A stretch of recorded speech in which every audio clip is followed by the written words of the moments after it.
நம் அனைவரின் போற்றுதலுக்கும் வணக்கத்திற்கும் உரியவராய் தன்னுடைய பொதுநல சிந்தனையாலும் சீர்திருத்த கருத்துக்களாலும் அச்சமில்லாத செயல்பாட்டாலும் திராவிட இனத்திற்கும் தமிழ்நாட்டிற்கும் உலக அரங்கினில் ஒரு தனி இடத்தினை பெற்று தந்தவர் தந்தை பெரியார் அவர்கள். தமிழருக்கு மட்டும் தந்தை அல்ல, திராவிட இனத்திற்கே தந்தை அவர். நவீன இந்தியாவின் மறுமலர்ச்சிக்கு வித்திட்ட சிந்தனை சிற்பிகளுக்கெல்லாம் தலைமையானவர் அவர். வெண்தாடி வேந்தர், பகுத்தறிவு பகலவன் என்று நாம் இன்றும் அன்போடு அழைக்கும் தந்தை பெரியார் தமிழகத்தில் தோன்றியிருக்காவிட்டால் தமிழகத்தின் சரித்திரம் 20ஆம் நூற்றாண்டை சந்திக்காமல் 19வது நூற்றாண்டிலேயே பின்தங்கியிருந்திருக்கக்கூடிய வரலாற்று அபாயம் நிகழ்ந்திருக்கும். எவருக்கும் அஞ்சாத சமுதாய சீர்திருத்த சிந்தனைகள், புரட்சிகரமான கருத்துக்கள், ஆணித்தரமான வாதத்திறமை, மனிதாபிமானமிக்க செயல்கள், இவற்றின் மொத்த உருவம்தான் தந்தை பெரியார் அவர்கள். பெரியார் என்ற ஒரு தனி மனிதரும் அவர் தோற்றுவித்த சுயமரியாதை இயக்கமும் தமிழ்நாட்டில் தோன்றியிருக்காவிட்டால் தமிழ்நாடு இன்று தலை நிமிர்ந்து நிற்க முடியாது, தமிழ் இனம் இன்று தரணியெங்கும் புகழ் பெற்றிருக்க முடியாது. தந்தை பெரியார் ஒரு சகாப்தம். என்னுடைய பார்வையில் தந்தை பெரியார் 20ஆம் நூற்றாண்டிற்கு தமிழகம் தந்த ஈடு இணையற்ற சிந்தனை சிற்பி, தத்துவ ஞானி, அறிவுலக மேதை என்று நான் ஆணித்தரமாக கூறுவேன். கிரேக்க ஞானி சோக்ரட்டிஸ், சீனத்து கன்ஃபியூசியஸ், பிரான்ஸ் தேசத்து சிந்தனை சிற்பி ஜீன் பால் சார்த்ரே போன்ற தலை சிறந்த தத்துவ மேதைகளின் வரிசையில் வைத்து போற்றத்தக்கவர் தந்தை பெரியார் என்பது என்னுடைய தெளிவான கருத்தாகும். இவர்கள் அனைவருக்கும் இல்லாத ஒரு சிறப்பு அவருக்குண்டு. தத்துவ மேதைகள் எத்தனையோ பேர் தங்களது கருத்துக்களை எடுத்துரைத்திருக்கலாம், நூல் வடிவத்தில் விட்டு சென்றிருக்கலாம். ஆனால் தந்தை பெரியார் தனது புரட்சிகரமான சமுதாய சிந்தனைகள் என்றென்றும் நிலைத்திருக்க ஒரு மாபெரும் சமுதாய இயக்கத்தையும் ஏற்படுத்தி தன் வாழ்நாள் முழுவதும் பாடுபட்டார். அந்த பெருமை உலகத்தில் வேறு எந்த தத்துவ மேதைக்கும் இல்லை என்றால் அது மிகையாகாது. தந்தை பெரியாரின் சுயமரியாதை இயக்கத்தின் விளைவாக தமிழகம் பழமைவாதத்திலிருந்து விழித்தெழுந்தது, பகுத்தறிவு சிலிர்த்தெழுந்தது. இன்றைக்கு புதிய சிந்தனைகளின் நங்கூரமாய், புதுமை கருத்துக்களின் புகலிடமாய், உயர்ந்த நாகரிகத்தின் உறைவிடமாய் தமிழகம் விளங்கிக் கொண்டிருக்கிறது. இந்த சிறப்புகள் அனைத்தையும் பெற்றதற்காக தமிழகமும் தமிழ் இனமும் என்றென்றும் தந்தை பெரியாருக்கு கடமைப்பட்டிருக்கிறது. பெரியாரின் சிந்தனைகள் இன்று புதிய பரிமாணங்களை பெற்றிருக்கின்றன. அவர் நாட்டின் விடுதலையை பற்றி பேசியிருக்கிறார்.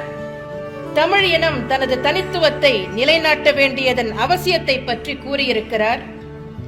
தமிழக மக்களின் சிந்தனை அறிவுபூர்வமானதாகவும் அறிவியல் கண்ணோட்டம் கொண்டதாகவும் இருக்க வேண்டும் என உணர்த்தியிருக்கிறார். சமுதாயத்தின் தீமைகளை அகற்றச் சொன்னவர் ஆன்மீகத்தில் நிலவி வந்த போலித்தன்மையையும் ஆடம்பரம் என்ற அழுக்கையும் ஒழிக்கச் சொன்னார். இவை அனைத்திற்கும் மேலாக பெண் கல்விக்கு முன்னுரிமை கொடுத்து பெண்ணுரிமை இயக்கத்திற்கு வித்திட்டு தமிழ் சமுதாயத்தில் பெண்களின் நிலை உயர பாடுபட்டார். கள் உண்பதால் சுய நினைவும் சுயமரியாதையும் இழந்து மனிதன் அறியாமையில் உழலும் நிலையை மாற்ற எண்ணினார் பெரியார். ஒதுக்கப்பட்டவர்களும் ஆலயங்களுக்கு சென்று ஆண்டவனை வழிபட வைக்கம் வீரராக உருவெடுத்தார். மூட பழக்க வழக்கங்களை எள்ளி நகையாடினார். தமிழ் மொழியின் சிறப்புகளை உலகோருக்கு உணர்த்த எண்ணினார். அதற்காக அயல் நாட்டவரும் தமிழ் மொழியை விரைந்து கற்க ஏதுவாக தமிழ் மொழியில் எழுத்து சீர்திருத்தத்தை புகுத்தினார். பெண் கல்வியின் மகத்துவத்தை பெண்களே உணரச் செய்ய வேண்டும் என எண்ணினார். அதன் பொருட்டு தாமே ஏற்படுத்திய அறக்கட்டளை வாயிலாக பெண் கல்வி வளர்ச்சிக்கு பல நிறுவனங்களை ஏற்படுத்தி தமிழகத்தில் பெண் கல்வியின் முன்னோடி என்ற தனி பெரும் புகழை பெற்றார். தந்தை பெரியாரின் செயல்திறன் எவ்வளவு தீவிரமானது, எவ்வளவு எழுச்சி மிக்கது என்பதற்கு இவையெல்லாம் சிறந்த எடுத்துக்காட்டுகளாக திகழுவதை நாம் நன்கு அறிய முடிகிறது. இன்று திருச்சியில் உள்ள ஈவேரா பெரியார் கலைக்கல்லூரி 1965 அமைக்கப்பட்ட போது தந்தை பெரியார் அவர்கள் 5.5 லட்சம் ரூபாயை நன்கொடையாக அளித்ததோடு அந்த கல்லூரி அமைவதற்கான இடத்தையும் வழங்கினார் என்பது பலருக்கு தெரியாத ஓர் உண்மையாகும். தந்தை பெரியாரின் லட்சிய கனவுகள் பலவற்றை பேரறிஞர் பெருந்தகை அண்ணா அவர்களும் புரட்சித் தலைவர் எம்ஜிஆர் அவர்களும் நனவாக்கினார்கள் என்பதை தமிழ் கூறும் நல்லுலகம் நன்கறியும். திராவிட பாரம்பரியத்தின் வழித்தோன்றல்களான அறிஞர் அண்ணா, புரட்சித் தலைவர் எம்ஜிஆர் ஆகியோரின் அடியொற்றி மக்கள் சேவையில் ஈடுபட்டுள்ள நாங்களும் தந்தை பெரியாரின் சமுதாய நல கருத்துக்களை தமிழ்நாட்டில் நடைமுறைப்படுத்துவதில் காட்டி வரும் ஈடுபாட்டை நீங்கள் நன்கறிவீர்கள். தந்தை பெரியாரின் பல்வேறு எண்ணங்களுக்கு புதிய எழுச்சி தர வேண்டிய ஒரு காலகட்டத்தில் நாங்கள் ஆட்சி பொறுப்பேற்றோம். சமுதாயத்தில் இன்றும் மலிந்துள்ள சில தீய பழக்கங்களை அடியோடு ஒழிக்கும் வரை ஓயாமல் தொண்டாற்றுவதே எங்கள் தலையாய கடமையாக கொண்டுள்ளோம். எந்த பெண்ணுரிமைக்காகவும் பெண் கல்விக்காகவும் பெரியார் போராடினாரோ அதே பெண் கல்வி வளர்ச்சிக்கும் பெண்களின் பொருளாதார முன்னேற்றத்திற்கும் நாங்கள் பல திட்டங்களை வகுத்து ஒரு புதிய எழுச்சிக்கு வழிவகுத்து வருகிறோம் என்பதை மகிழ்ச்சியுடன் தெரிவித்துக் கொள்கிறேன். பெரியாரின் எண்ணங்களுக்கு ஏற்ப பிற்படுத்தப்பட்டவர்கள், மிகவும் பிற்படுத்தப்பட்டவர்கள், தாழ்த்தப்பட்டவர்கள் மற்றும் பழங்குடியினர் ஆகியோருக்கு சமூக நீதி கிடைக்க நாங்கள் பாடுபட்டு வருகிறோம். புரட்சித் தலைவர் எம்ஜிஆர் தமது ஆட்சியில் தமிழ்நாட்டில் உள்ள பிற்படுத்தப்பட்டோர், தாழ்த்தப்பட்டோர் மற்றும் பழங்குடியினருக்கு 68% இடஒதுக்கீட்டினை வழங்கி அவர்களின் வாழ்க்கை மேம்பாட்டிற்கு வழிவகுத்தார்கள். பின்னர் அது 69% உயர்த்தப்பட்டது.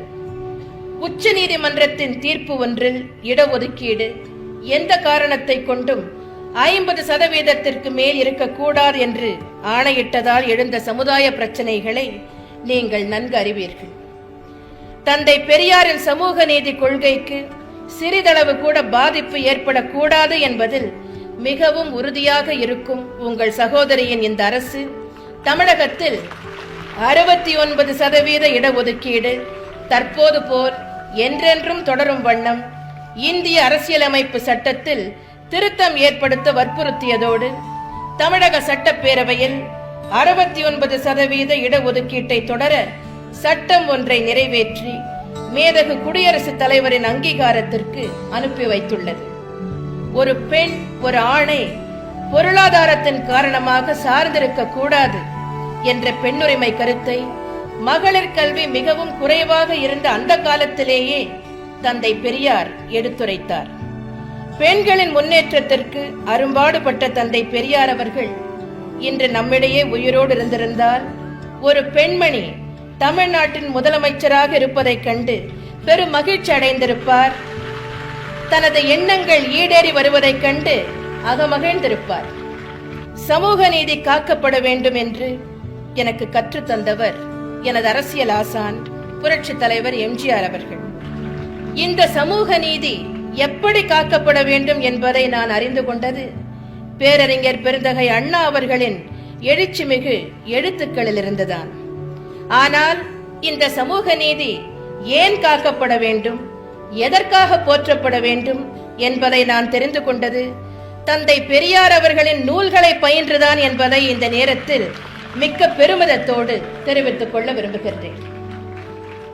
முற்போக்கு சிந்தனைகளின் விளைவாக தொடங்கப்பட்ட இந்த கல்வி நிறுவனங்களில் பயின்று கூர்ந்த அறிவும் பல்கலைத்திறனும் பெற்று பொருளாதாரத்தில் மேன்மை அடைந்துள்ள மகளிர் அனைவரும் பாரதி கண்ட புதுமை பெண்களாய், தந்தை பெரியார் கண்ட புரட்சி பெண்களாய் தமிழ் சமுதாயத்தில் பிரகாசிக்க வேண்டும் என்று எனது நெஞ்சார்ந்த பேரவாவினை தெரிவித்துக் கொள்கிறேன்.